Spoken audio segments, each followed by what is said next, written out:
जय हिंद साथियों। तो यहाँ पर हम आपके लिए पेपर कोड बीपीएजी 172 शासन मुद्दे और चुनौतियां, जो भी बच्चे दिसंबर 2025 में एग्जाम देने जा रहे हैं, तो ये सभी प्रश्न आपकी एग्जाम के लिए इंपॉर्टेंट है। तो आप लोग इन सभी प्रश्नों को अच्छे से तैयार कर लीजिएगा। जो भी आपकी क्लासेस आएंगी वो सभी क्लासेस आपकी एग्जाम के लिए इंपॉर्टेंट होंगी अगर आप लोग दिसंबर 2025 में एग्जाम देने जा रहे हैं। और अगर आप लोग इस सब्जेक्ट के गैस पेपर को परचेज करना चाहते हैं, जिसमें आपके हमने 20 से 25 इंपॉर्टेंट क्वेश्चंस को कवर किया हुआ है, अगर आप लोग गैस पेपर के प्रश्नों को और जो हमारी क्लास है इन सभी प्रश्नों को अच्छे से तैयार कर लेते हैं, तो आपका एग्जाम जो है 100% आप लोग उसको पास कर लेंगे। बस आपको इतना करना होगा, इसके बाद आपको कुछ भी नहीं पढ़ना होगा। तो आप लोग अगर गैस पेपर को परचेज करना चाहते हैं तो आपको डिस्क्रिप्शन में नंबर दिया गया है, आप लोग वहां से व्हाट्सअप करके परचेज कर सकते हैं। अगर आप वेबसाइट से परचेज करना चाहते हैं, सिंपली गूगल पे जाएंगे और आपको सर्च करना है shop.hindustannowledge.com। तो जैसे आप सर्च करेंगे तो यहाँ पर हमारी वेबसाइट आपके सामने खुल के आ जाएगी। अब आपको सिंपली सर्च कोड पे जाना है और आपके जितने भी पेपर कोड्स हैं सभी के आपको जो है गैस पेपर इस वेबसाइट पे मिल जाएंगे। आपको क्या करना है, यहाँ पे आपको अपना पेपर कोड टाइप करना है। टाइप करेंगे बीपीएजी 172, ठीक है।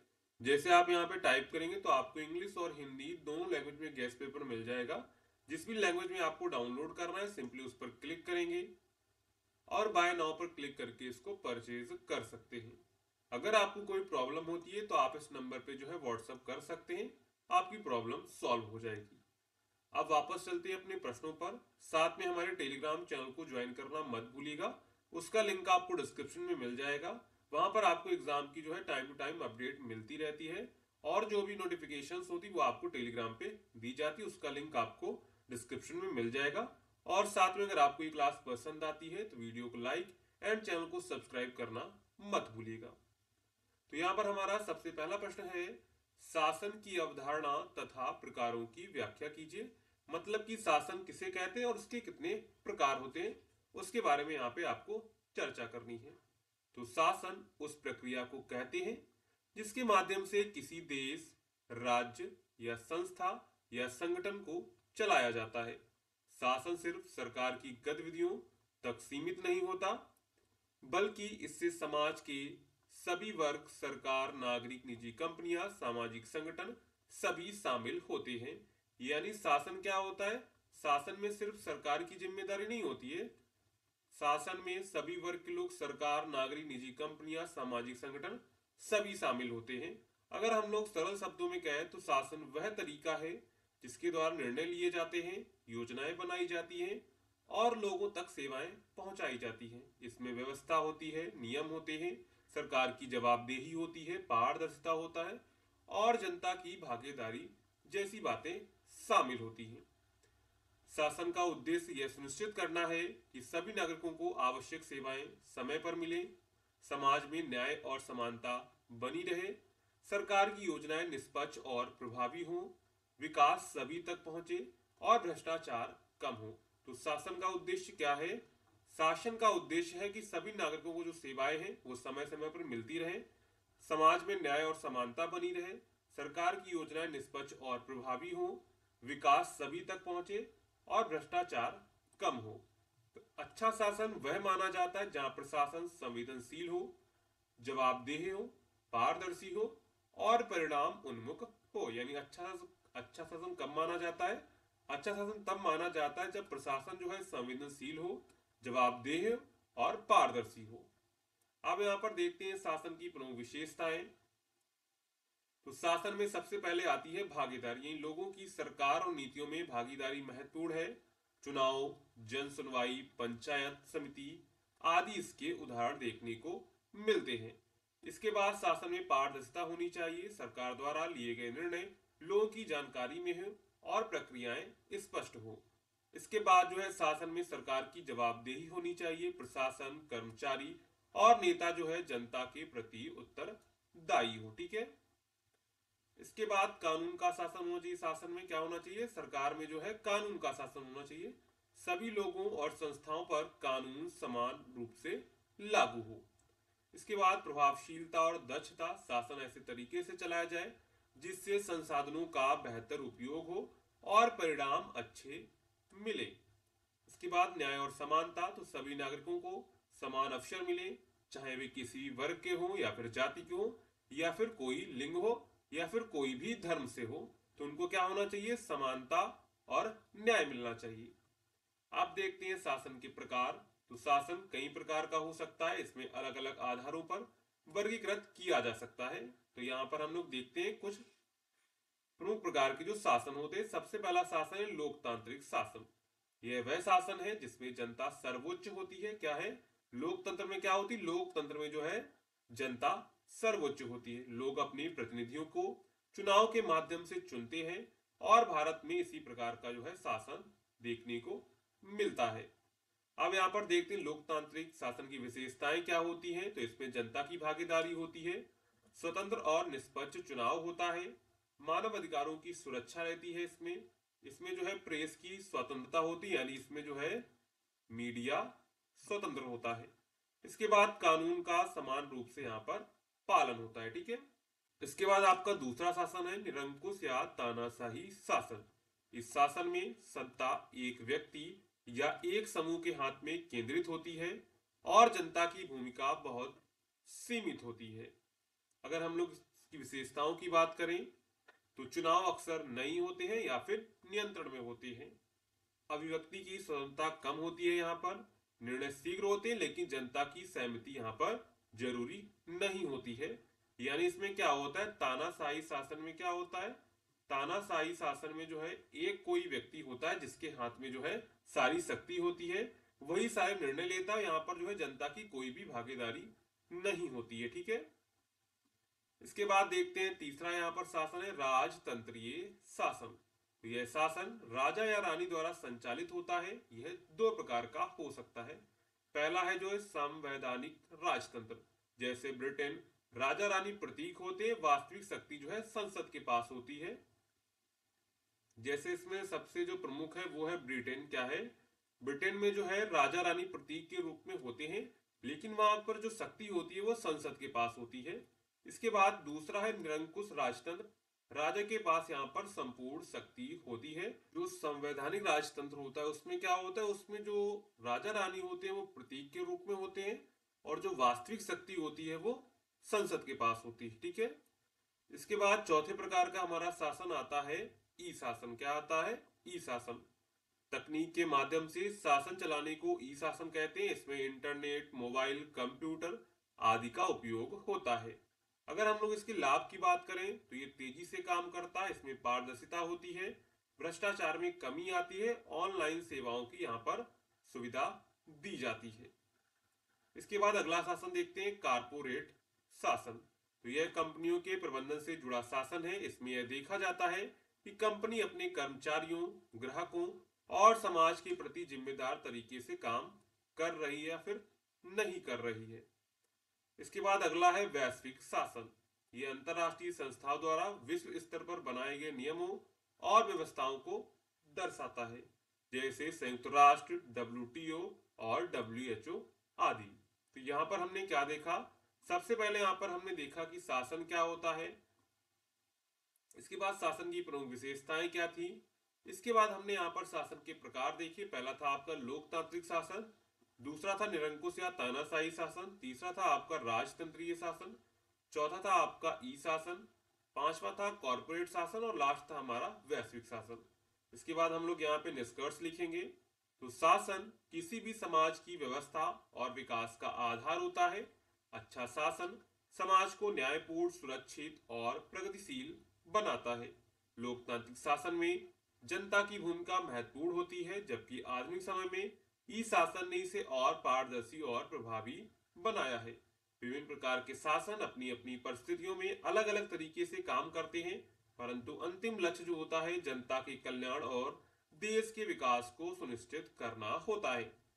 जैसे मान लीजिए यहाँ पर जो आपका दो राजतंत्र थे, लोकतंत्र और था आपका निरंकुश तानाशाही।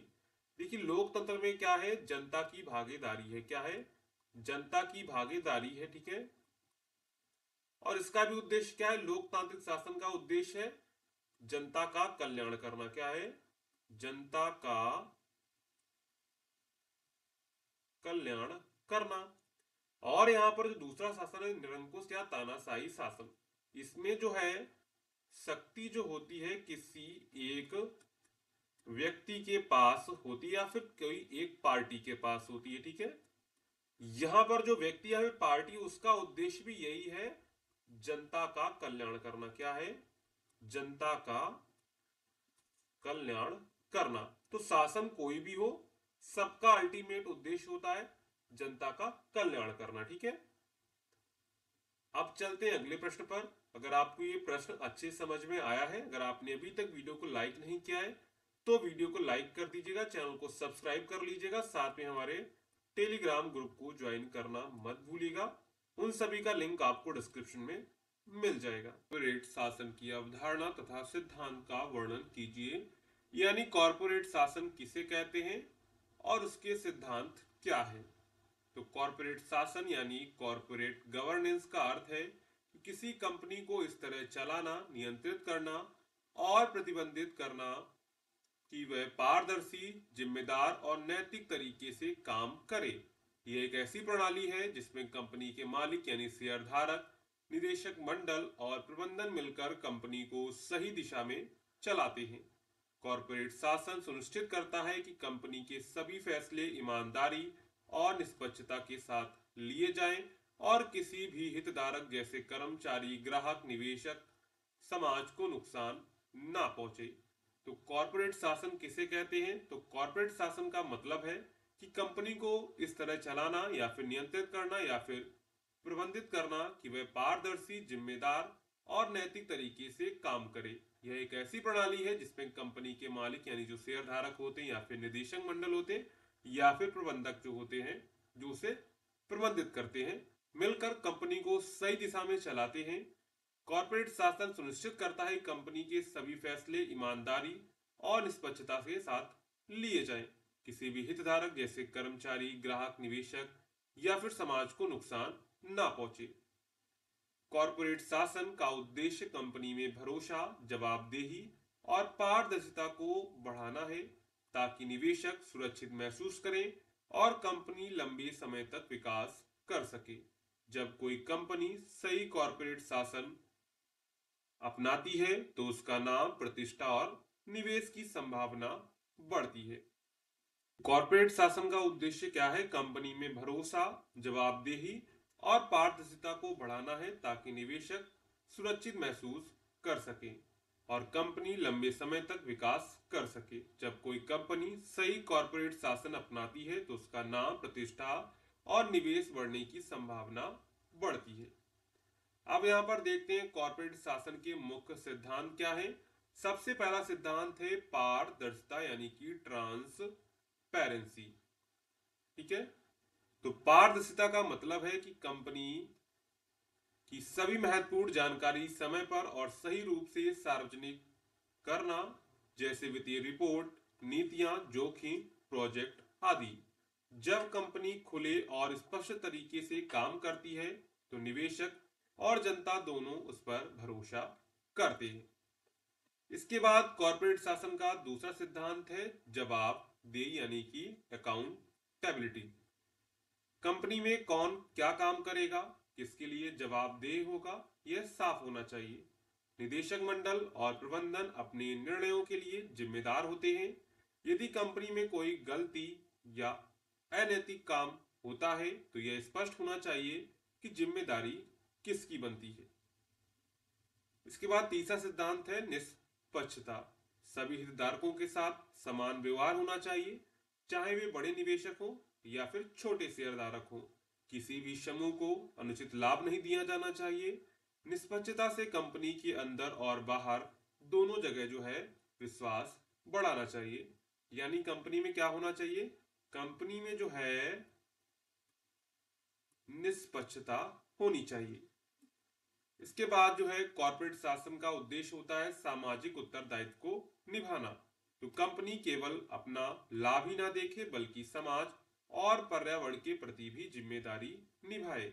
जैसे प्रदूषण नियंत्रण, कर्मचारियों का सुरक्षा प्रबंधन, समाज कल्याण कार्य आदि। ये सिद्धांत बताता है कि कंपनी को समाज के हित में काम करना चाहिए। ठीक है। इसके बाद अगला सिद्धांत है नैतिक आचरण। कंपनी का कार्य संस्कृति, ईमानदारी और नैतिकता पर आधारित होना चाहिए। भ्रष्टाचार, अंदरूनी व्यापार, गलत रिपोर्टिंग आदि से बचना चाहिए। नैतिक आचरण कंपनी की प्रतिष्ठा को बढ़ाता है। इसके बाद जोखिम प्रबंधन। तो किसी भी कंपनी में जोखिम होते हैं, वित्तीय, तकनीकी, कानूनी आदि। कॉर्पोरेट शासन का सिद्धांत है कि कंपनी पहले से जोखिम पहचाने और उनसे निपटने की योजना बनाए, जिससे कंपनी सुरक्षित और स्थिर रहती है। इसके बाद अगला सिद्धांत है हितधारकों का संरक्षण करना। यानी कॉरपोरेट शासन में क्या होता है, कॉरपोरेट शासन का सिद्धांत है कि उसमें जो कंपनी में हितधारक हैं उनका संरक्षण करना।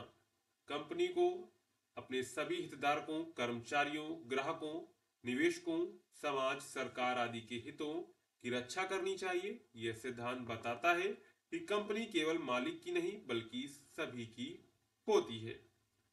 तो यहाँ पर सबसे पहले हमने देखा कॉर्पोरेट शासन क्या होता है। इसके बाद यहाँ पर हमने देखी कॉर्पोरेट शासन के मुख्य सिद्धांत। पहला था हमारा पारदर्शिता, दूसरा था जवाबदेही, तीसरा निष्पक्षता, चौथा सामाजिक उत्तरदायित्व, पांचवा नैतिक आचरण, छठा आपका जोखिम प्रबंधन और सातवां हितधारकों का संरक्षण। इसके बाद हम लोग यहाँ पे निष्कर्ष लिखेंगे। कॉर्पोरेट शासन किसी भी कंपनी की नींव है क्योंकि यह ईमानदारी, पारदर्शिता, जवाबदेही और नैतिकता पर आधारित होता है। अच्छे कॉर्पोरेट शासन से कंपनी की छवि मजबूत होती है, निवेश बढ़ता है और कंपनी लंबे समय तक सफल रहती है। आज के प्रतिस्पर्धात्मक व्यावसायिक माहौल में किसी भी संगठन के लिए प्रभावी कॉर्पोरेट शासन अपनाना बहुत आवश्यक है। आपका है भारत में पंचायती राज संस्थाओं की कार्यप्रणाली का एक मूल्यांकन कीजिए। यानी भारत में जो पंचायती राज संस्थाएं हैं वो कैसे कार्य करती हैं। तो भारत में पंचायती राज संस्थाएं गांव स्तर पर लोकतंत्र की बुनियाद मानी जाती हैं। इनका उद्देश्य स्थानीय लोगों को निर्णय लेने की शक्ति देना और विकास के कामों में उनकी सक्रिय भागीदारी सुनिश्चित करना है। 1992 में 73वें संविधान संशोधन के बाद पंचायती राज प्रणाली को संवैधानिक जो है मान्यता मिली थी, जिससे यह प्रणाली अधिक मजबूत हुई। अब पूरे देश में 3 स्तरीय जो है पंचायती राज व्यवस्था लागू है। पहली है ग्राम पंचायत, पंचायत समिति और जिला परिषद।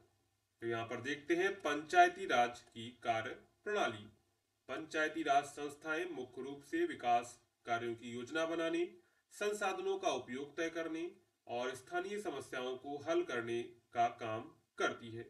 ग्राम सभा इस प्रणाली की सबसे महत्वपूर्ण इकाई है, जहां गांव के लोग एक साथ बैठकर योजनाओं पर चर्चा करते हैं, बजट को मंजूरी देते हैं और पंचायत के कार्यों की समीक्षा करते हैं। ग्राम पंचायत गांव की बुनियादी जरूरतें जैसे सड़क, पानी, नाली, स्वच्छता, स्ट्रीट लाइट, प्राथमिक शिक्षा, स्वास्थ्य आदि पूरा करने के लिए काम करती है। पंचायत समिति ब्लॉक स्तर पर विकास योजनाएं बनाती है तथा विभिन्न ग्राम पंचायतों के कार्यों का समन्वय करती है। जिला परिषद सबसे ऊंचा निकाय है जो बड़े स्तर के विकास कार्यों और सरकारी योजनाओं के क्रियान्वयन की निगरानी करती है। अब हम लोग यहाँ पे देखते हैं कि पंचायती राज व्यवस्था आने से जो है कौन कौन से सकारात्मक पक्ष देखने को मिले हैं। तो सबसे पहला काम हुआ स्थानीय भागीदारी बढ़ी है। पंचायती राज ने गांव के लोगों, विशेषकर महिलाओं, दलितों और पिछड़े वर्गों की निर्णय प्रक्रिया में भागीदारी बढ़ाई है। महिलाओं के लिए 33% से बढ़ाकर कई राज्यों में 50% आरक्षण ने उन्हें नेतृत्व के नए अवसर दिए गए हैं। स्थानीय जरूरतों के अनुसार योजनाएं बनाएगी। पहले विकास योजनाएं ऊपर से बनाई जाती थी, अब पंचायतें अपने इलाके की जरूरतों के अनुसार योजनाएं बनाती है, जिससे संसाधनों का बेहतर उपयोग होता है। जवाबदेही में वृद्धि हुई है। ग्राम सभा की बैठकों के माध्यम से लोग सीधे पंचायतों से सवाल पूछ सकते हैं। इससे पारदर्शिता और जवाबदेही बढ़ती है। उसके बाद ग्राम स्तर पर विकास की रफ्तार बढ़ी है। मनरेगा, स्वच्छ भारत, प्रधानमंत्री आवास योजना जैसे योजनाओं के सफल क्रियान्वयन में पंचायतों ने बड़ी भूमिका निभाई है। तो यहाँ पर हमने क्या हुआ, पंचायती राज संस्थाओं की सकारात्मक पक्ष को देख लिया है। अब इसके नकारात्मक पक्ष या फिर कमियों को देख लेते हैं। तो वित्तीय संसाधनों की कमी, पंचायतों के पास अक्सर पर्याप्त धन नहीं होता है। वे ज्यादातर राज्य सरकारों से मिलने वाले फंड पर निर्भर रहती हैं, जिससे कई योजनाएं अधूरी रह जाती हैं। इसके बाद प्रशिक्षण की कमी, कई चुने हुए प्रतिनिधियों को प्रशासनिक कार्यों, बजट प्रबंधन और योजना बनाने का पर्याप्त प्रशिक्षण नहीं होता है, जिससे वे अपनी जिम्मेदारियां प्रभावी ढंग से नहीं निभा पाते हैं। सबसे पहली कमी क्या है, सबसे पहली कमी वित्तीय संसाधनों की कमी, यानी ग्राम पंचायतों के पास जो है पर्याप्त धन नहीं होता, जिसने जो है वो ज्यादा काम नहीं कर पाते हैं। इसके बाद प्रशिक्षण की कमी होती है, कई चुने हुए प्रतिनिधियों को प्रशासनिक कार्यों, बजट प्रबंधन की जानकारी नहीं होती है, जिससे वे अपनी जिम्मेदारियां प्रभावी ढंग से नहीं निभा पाते हैं। इसके बाद राजनीतिक हस्तक्षेप, कई बार स्थानीय स्तर पर प्रभावशाली लोगों और राजनीतिक दलों का पंचायतों को स्वतंत्र रूप से काम नहीं करने देता है। यानी इसमें क्या होता है, इसमें जो है राजनीतिक हस्तक्षेप हो जाता है। प्रभावशाली लोग या फिर राजनीतिक दलों का दबाव जो है पंचायतों को सही ढंग से काम नहीं करने देता है। इसके बाद भ्रष्टाचार और पारदर्शिता की कमी, कुछ जगहों पर विकास निधियों के दुरुपयोग की समस्या भी देखी जाती है। इसके बाद ग्राम सभा निष्क्रिय होना, कई राज्यों में ग्राम सभा की बैठकें नियमित रूप से नहीं होती, जिससे जनता की सीधी भागीदारी यहाँ पर घट जाती है। तो यहाँ पर हमने जो है पंचायती राज संस्थाओं की चुनौतियां या फिर कमियां देख ली। इसके बाद हम लोग यहाँ पे निष्कर्ष लिखेंगे। कुल पंचायती राज संस्थाएं भारत में जमीनी लोकतंत्र की मजबूत नींव है। इन्होंने ग्रामीण इलाकों में विकास और जन सहभागिता को बढ़ावा दिया है। फिर भी वित्तीय और प्रशासनिक सशक्तिकरण, बेहतर प्रशिक्षण, राजनीतिक हस्तक्षेप में कमी और पारदर्शिता बढ़ाने की दिशा में सुधार की आवश्यकता है। यदि इन चुनौतियों को दूर किया जाए तो पंचायती राज प्रणाली भारत के ग्रामीण विकास को और अधिक प्रभावी और जन केंद्रित बना सकती है। तो आज की क्लास में हमने कुछ इंपॉर्टेंट क्वेश्चंस को डिस्कस किया हुआ जो आपकी एग्जाम के लिए इंपॉर्टेंट है। अगर आपको वीडियो पसंद आई हो तो वीडियो को लाइक करिएगा, चैनल को सब्सक्राइब करिएगा एंड वीडियो को अपने दोस्तों में शेयर करना मत भूलिएगा। मिलते हैं नेक्स्ट वीडियो में, तब तक के लिए जय हिंद बच्चों।